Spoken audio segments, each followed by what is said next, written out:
Welcome, everybody, to the podcast today. I'm probably going to upset a few dental supply companies, and I really don't give a rat's butt that I do. Because Tracy and I have been traveling around and seeing a bunch of dental offices in the last little while. And I have to ask the question, is your office design built for equipment sales, for the dental supply company, or for the patient experience?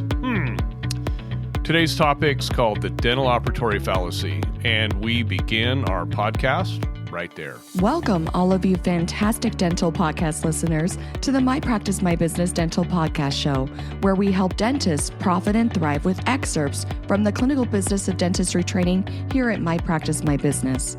We'll be addressing and answering questions with current trends dentists and their teams face each and every day in their pursuit of this wonderful career we call dentistry. And now, the host of our show, the clinical director and president at My Practice, My Business, Dr. Rob Thorup. A couple of weeks ago, I was talking with one of the well-known builders here in the state of Utah that does a lot of dental offices, and I asked him, every time he sees a map layout of a build-out, what he thinks about the operatories, and it was really interesting, his answer, because he too feels like the operatories are being built. I mean, they're designed way too small, and so he tries to talk the doctors into building larger operatories. In fact, he told me that just a couple of months ago on one of the designs they built out over a year ago, the dentist called him and said, "Hey, is there any way that we can increase the my operatory size? Can we knock out walls? What would it cost me?" That comment says it all right there, in my opinion, right? And the only opinion that matters is mine. All right, I'm just kidding. But I do have to, this whole topic, the dental operatory fallacy, I can't help but, I don't even know why I didn't do a podcast sooner on this, because when we dentists invest millions of dollars into a practice, and it's like the build out, the equipment, everything, who should that office design? Who should it? How do I say this? Who should benefit from the design? Not, and it should be us and the patient. Really. But it seems to be the dental equipment sales quota that some of these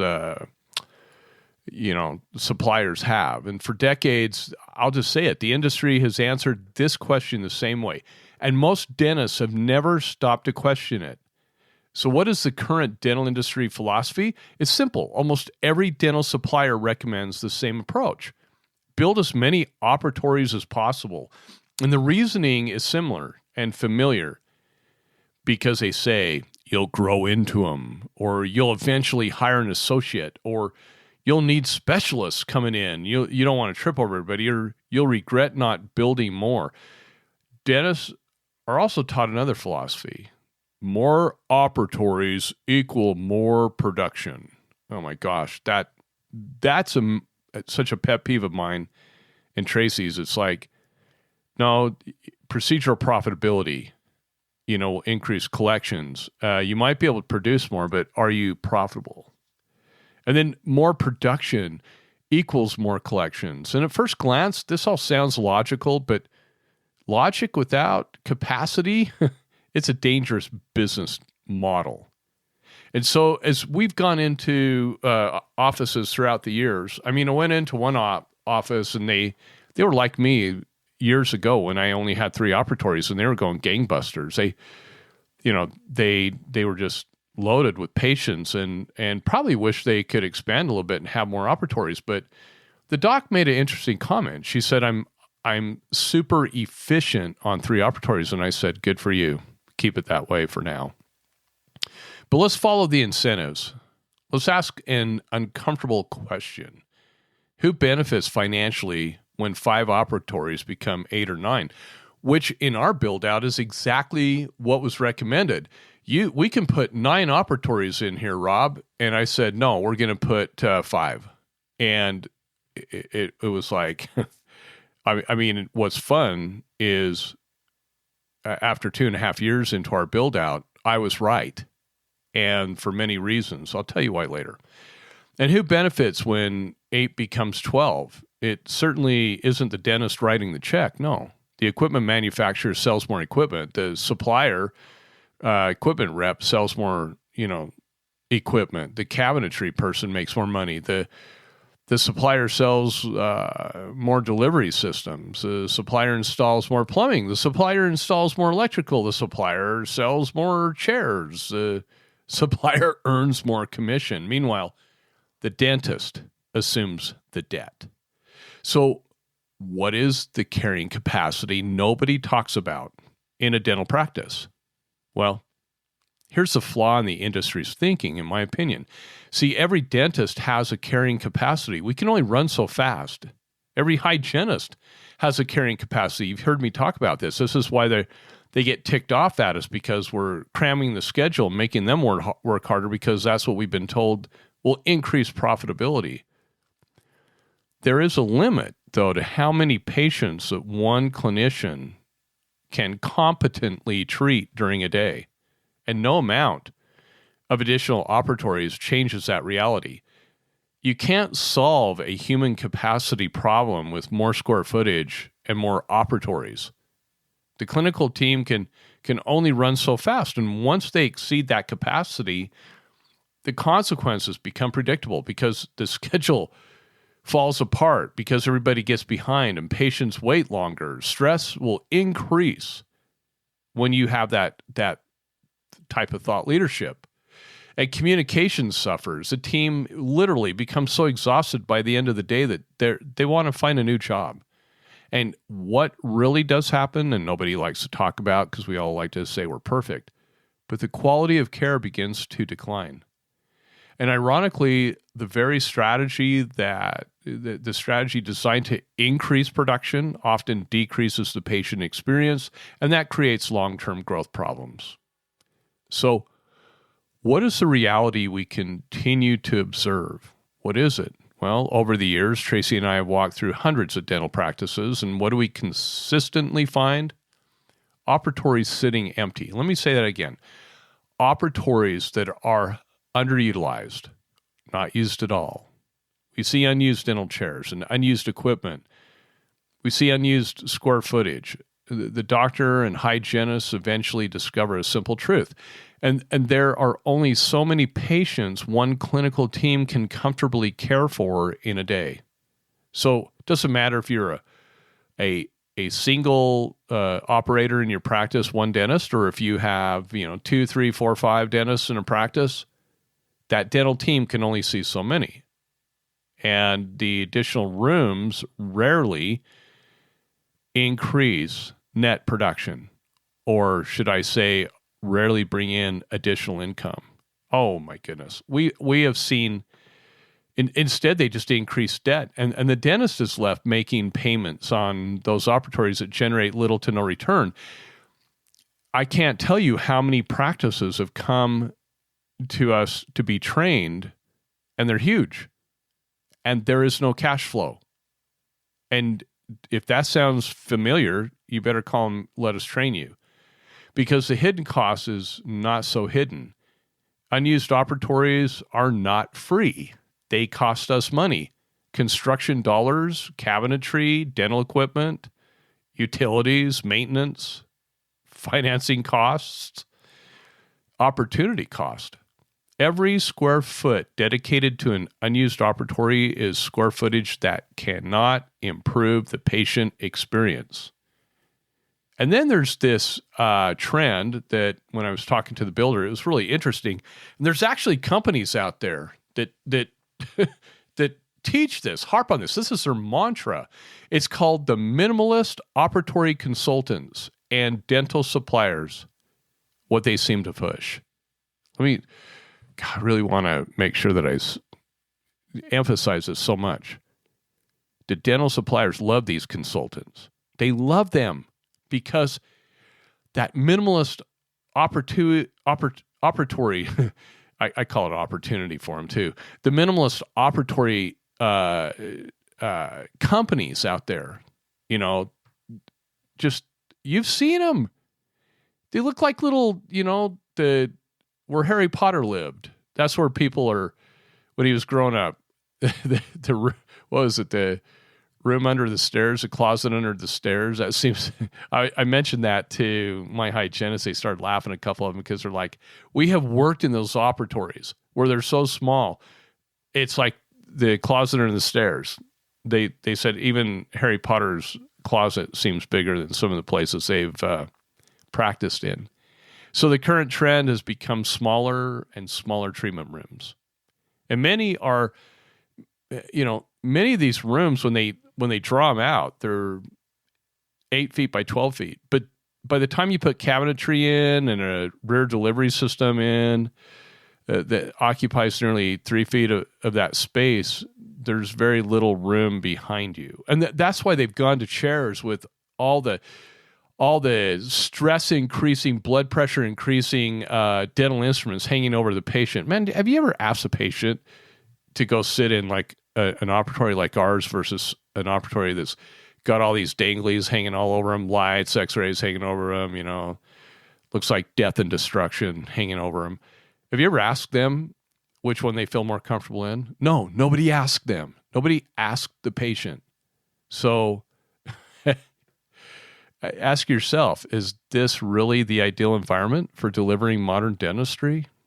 And our operatories at Thorpe Dental, they're just over 13 feet by 13 feet. And patients don't feel claustrophobic when being treated in our practice. And they've stated that. They're actually the ones that say, especially the newbies that come, because my operatories were a little bigger than the average in my old office.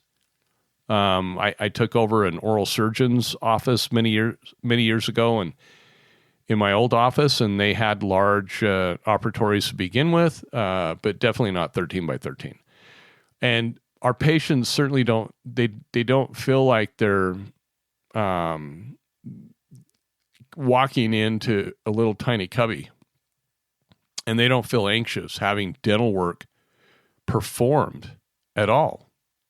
And they've made so many statements on how open our operatories are and how it's so different than the dentist they were going to before. So when you're thinking about expanding, doing a build out, doing a remodel, I hope you remember this podcast, because I want to talk about dental technology on top of this, because dentistry continues to evolve. And today's practices increasingly adopt technologies such as CAD/CAM and microscopes and hard tissue lasers. I wonder what else will come out that rolls around in our operatories. And yet, many newly designed operatories leave almost no room to comfortably integrate multiple advanced technologies into everyday clinical workflow. Practices often discover after construction that adding new technology becomes far more difficult than expected, because the physical space was designed with little flexibility, and the offices of tomorrow should be designed for the technologies of tomorrow, not just the equipment sold today. I was talking to one of my dear colleagues, and she's like, Rob, I really, really, really want a Soleil laser. I have nowhere to slide it into my room. It would be so crammed to will it in on the side of the patient. We'd have to crawl around to unplug the air hose, how they see us in our office, how we have it designed. It's so clean and quiet. We don't use the compressor in the Soleil laser. It has its own air hose on the side of the chair, but she'd have to have the assistant walk around, squeeze around the chair to unplug the air hose and to unplug the power, and then to slowly slide it out that they don't knock against the chair or the walls. And I didn't understand until I saw their office. And I've seen many offices. There's no room. I run CAD/CAM, I run CEREC and a Soleil laser side by side in my operatory. That can't happen in the majority of the operatories I've seen. It's way uncomfortable. So let's just go back to that patient experience, because that seems to be the thing we forget about the most. perhaps the biggest oversight has nothing to do with equipment. It has everything to do with psychology. In many modern operatories, the patient faces away from the entryway. I've rarely seen side entry. And they can't see who's entering, and every assistant, every hygienist, every doc approaches from behind. And I want you to think about that from the patient's perspective. They're already anxious to get dental work done, and now they're waiting for someone to sneak up behind them, someone they can't see. And that's not patient-centered design. That's not a patient-centric office. That is equipment sales rep centered design. If we can even call it that. I mean, I just see my good friend at Patterson going, "Thanks a lot, Rob, for this podcast." You know, the guys at Shine are going to be, well, okay, we're not listening to this podcast anymore. But you know what? Maybe it's a wake-up call. Maybe we need a different philosophy. Years ago, Tracy and I asked a different question. What if every design decision started with the patient in mind? Instead of asking, how many operatories can we fit? We asked, how can we create the best patient experience possible? And everything changed. Tracy and I love Disney Corp. And nobody does a patient experience, in our opinion, better than Disney. What I mean by the patient experience is customer experience. Who does it better? Look around at all the companies you've ever gone to, you've ever experienced, and ask yourself, where does customer service where is it consistent, and how do you feel about it 24/7, 365? And man, if there's other companies out there that competes with, and maybe I'm talking about Disney of old, I don't know. But sometimes I wonder if I am. But I'm a Disney University graduate. I love Disney Corporation, and I love how Walt set everything up. And so our Disney patient-centered operatory design emerged. We intentionally designed larger treatment rooms.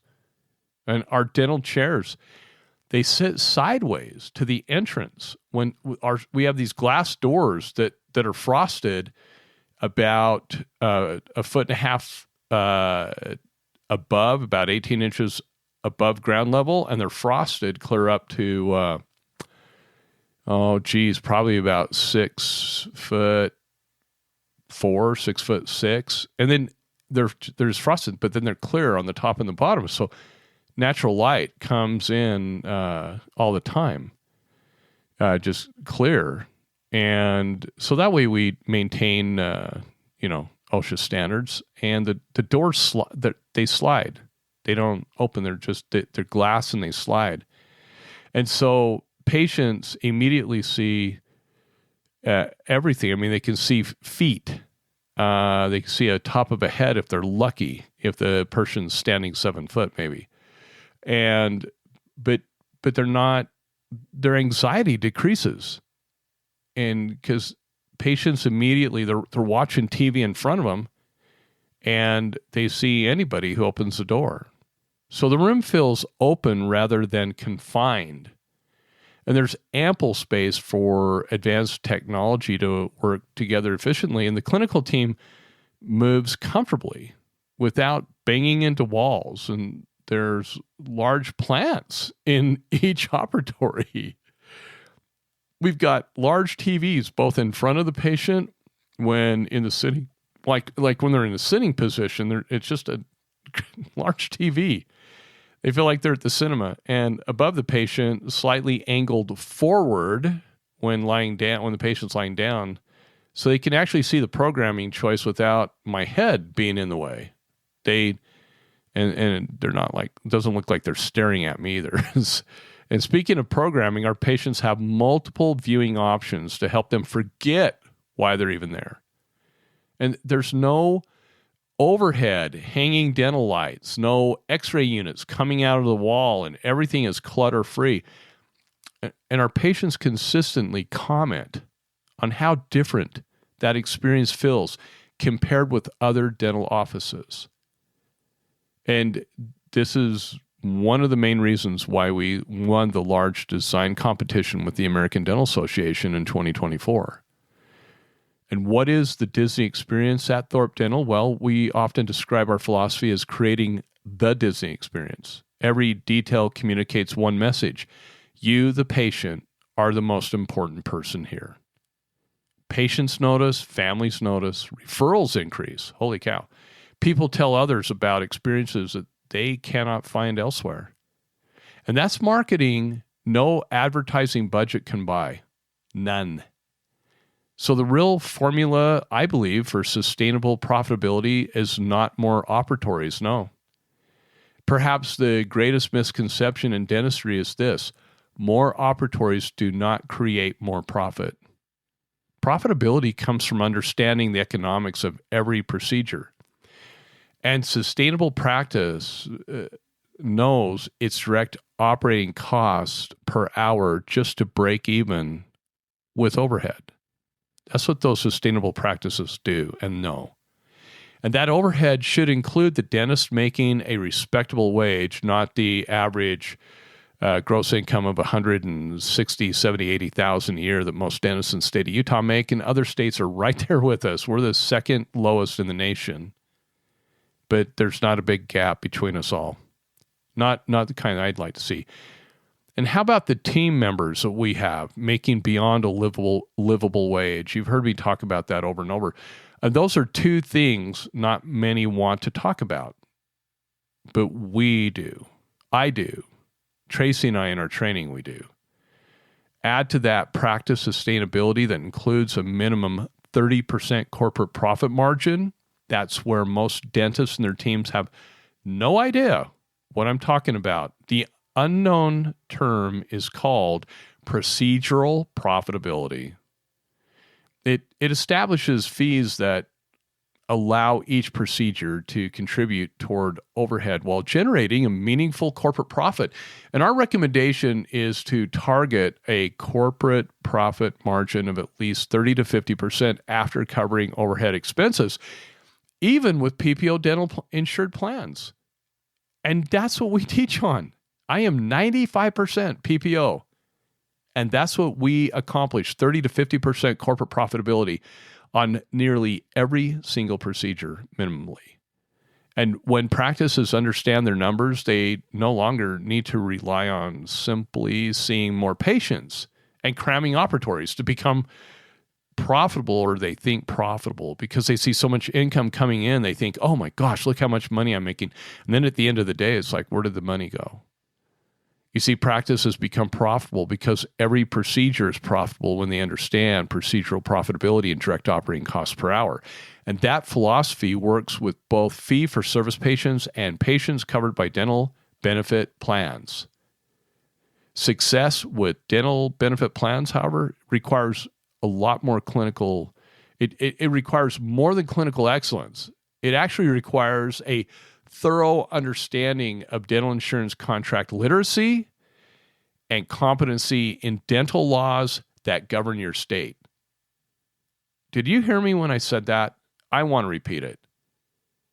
It requires, for us to have a sustainable practice, one that we don't sweat over, it requires a thorough understanding of dental insurance contract literacy, not the crap you hear about on the social media sites of people who think they know what the crap they're talking about. And competency in the dental laws that govern your state. Oh, baby, I just said it right there. Without those business skills, practices, they often attempt to solve profitability challenges by increasing patient volume instead of improving procedural profitability, building out more operatories, killing our team, making them work harder, running them to the ground. In our experience, that is one of the costliest mistakes a practice can make. So the question every dental supplier should be asking, because I'm holding your feet to the fire. Imagine if every office design meeting began with one question: What design will create the greatest patient experience 10 years from now? Instead of, how many operatories can we fit into this floor plan so that I can make more money? Would dentistry look a little different if it was the before question I asked? Absolutely. Would patients notice? Without question. Would dentists benefit? Well, we believe so. We actually know so. So here's the My Practice, My Business challenge to the industry. Dental supply companies influence the design of thousands of dental offices every year, and that influence carries responsibility. The objective should not be maximizing equipment sales. All you wonderful dental supply companies out there and all of us listening to their opinions, listening to their advice, think about this. The objective should be helping dentists create practices that support exceptional patient experiences, that support clinical excellence, that support sustainable profitability and room for future technology. When the patient wins, the practice always wins.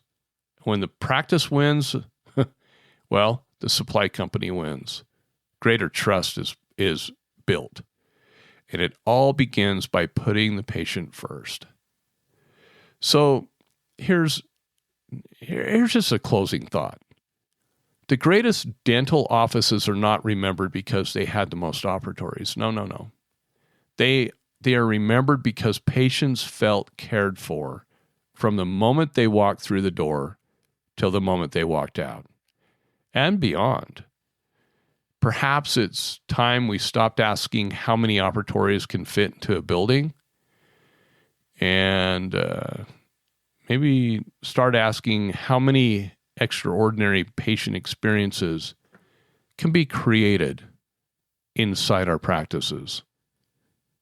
It's just a thought. Thanks for listening. We really appreciate all of you, and we hope you have a wonderful, wonderful day. Thank you for being with us today. Since 2006, My Practice, My Business has been teaching dentists and their teams business skills, dental insurance contractual protocols, and state laws governing how to profitably bill patients fairly for the need-based services they provide. What's more, we guarantee our training, unlike other dental consulting companies in the industry. Simply stated, if you don't increase your net revenue, we don't get paid. We call it dental consulting the way it should be. We believe there has never been a more important time than now for dentists to experience and implement our key methods, knowledge, and business training within their dental practices. To learn more about our guaranteed, no-risk clinical business of dentistry training that is changing dental practices for the better, just go to our website, mypracticemybusiness.com, and surf our pages for additional information about our company and the services we provide. When you're ready, give us a call and get scheduled for the most profitable dental business training that you will ever experience. If you enjoyed our podcast, please leave us a 5-star review. If you have any questions, please don't hesitate to call us. Thank you again and have a fantastic day.